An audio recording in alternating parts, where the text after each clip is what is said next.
You are watching Xirtus. of sound. Like you could just create a sound source wherever you want that's like invisible, but it just creates like a ball of sound. You could also do that with light. You know, if you have the power to generate light. Okay, wait. Like, let's I'd say be ventriloquisting people, dude. I'd be messing with their heads, you know, like right next to their ear, like, hey, I'm right here. Wait. So beyond sound, it would be the mastery of frequencies, right?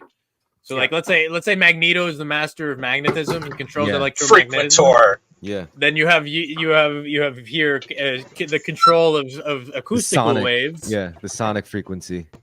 Right, but it's all part of the electromagnetic spectrum, and I guess in a way, like sound waves are carried over as a result of electromagnetics. If I'm not mistaken, I'm no scientist, so no. I mean, it goes. Might be out of my way. Stuff. It really is like light. Bob Marley, the whole world. So the frequency, the capacity to not to produce sound, because sound is relative to ears. Sound requires ears to be processed as sound. Okay, it's only It's all frequency.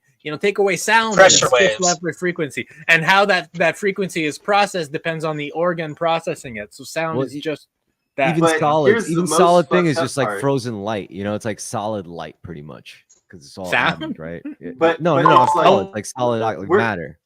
Yeah. What's up, time traveler? We're using our sentences. I was thinking our senses. I have a word. It was a what was sonoluminescence. Sonoluminescence. There we go. Yeah, sonoluminoids. Spectrum. It's a phenomena that produces plasma when air bubbles collapse under a certain pressure underwater. Yeah.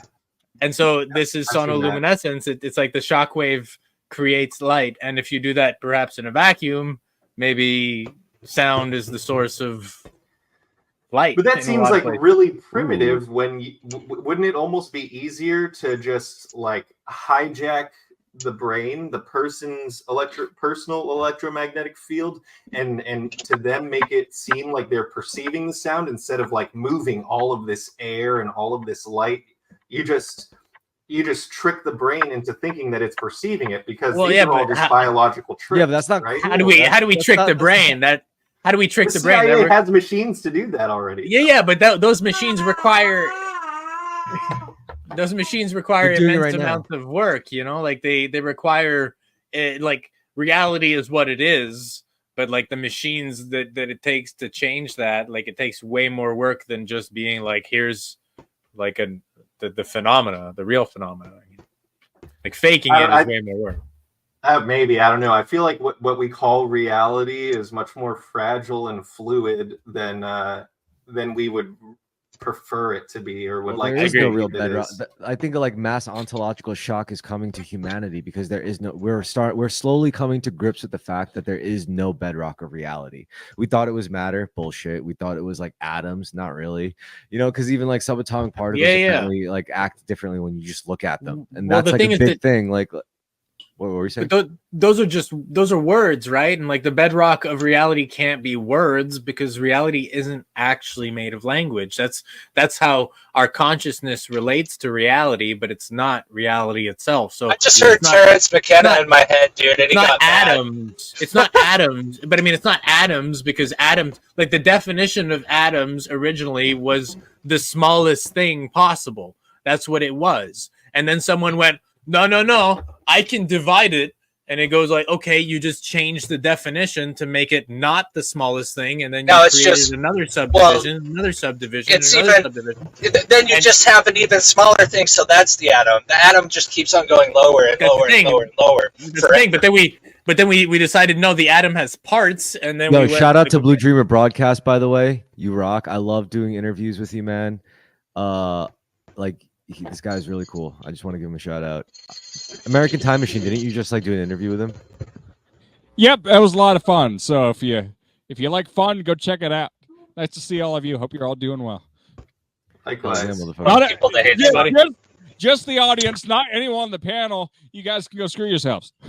Just kidding. I see how it is. Well, you don't need us. Just kidding. You're vibing. I really liked I really like the discussion, so I don't want to ruin such a great discussion right now. No, we were just talking about light and sound and how they're Join us. fundamental. They're fundamental interface with like magic, pretty much. Like if you want to learn how to like control and fuck with your reality, you got to master like the sound and light. All right, so we already discussed. We know that language is basically one of the most primitive forms of magic, right? Where like I'm using audible sounds to put impulses in your brain. You know, Apple, boom, it's in your brain. It's pretty awesome. Stop the spells. Language is acoustical waves carrying psychic messages that you then absorb and decipher in your brain and match to your internal lexicon. So good luck. Yeah, it's kind of amazing. So, but we define any part of reality? Can we reduce it down to an irreducible part? I think people tried to do that with the atom, but we haven't gotten anywhere because it's like, okay, how far down can we see? And if we see far down that path well enough, are we just going to see turtles all the way down? Yeah, it's like we just see more and more concentrated energy, right? And it's like more and more powerful the smaller you go, isn't it? Well, it depends. Like it's the more and more concentrated, right? So it's like the more you put it down to a point, like the Big Bang. You know, it's like if it all emerged out of that, then all that was contained within that. So, and if you're to believe that the Big Bang happened, that would say that all matter is essentially quantumly entangled from being in that singularity. From it's all the same thing, right? Yeah, it's the absolute. One time all right, I'll say it real quick. One time I had a pastor and he came to church and he wore a t-shirt and it said, "I believe in the Big Bang Theory. God said bang and it happened." And I was like, good one. Well, I was like, I'm gonna make that meme. That's gonna be a meme you're gonna see in advanced philosophy meme. I'm gonna make that. God said bang. I mean, fair enough. You know? Of course, I believe in it. God said bang and everything. It was one of the most intentionally philosophical T-shirts I have seen in my life.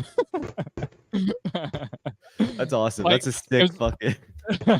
No, it was like totally like the redneck mentality of like, it was God, but it was like, you know what? You kind of have a point there.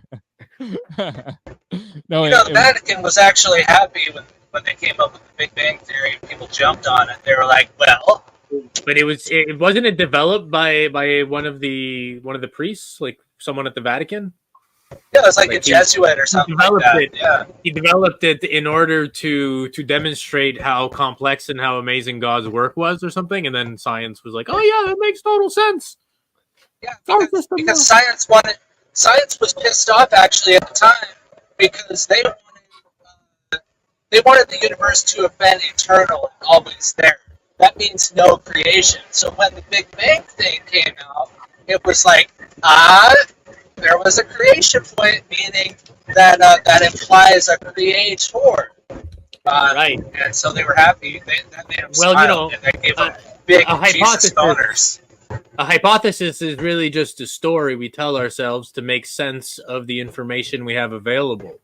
And so hypotheses change all the time, but ultimately they're really just stories, and they end off as sort of tulpas. Like it's like a lens through which we experience reality that changes every single and recontextualizes all things we experience. Like to a Christian or to a Muslim or to a Jew, maybe not a Jewish, but anyways, they'll see aliens and they'll be like, those are demons, you know, and like literally they'll contextualize them as demons, and it'll actually make sense within their mythological structure. It'll actually be coherent because reality is not what we say it is. It's basically what it is, and then people interpret it differently. But if you look at the symbols, you're like, oh, those parallels, of course.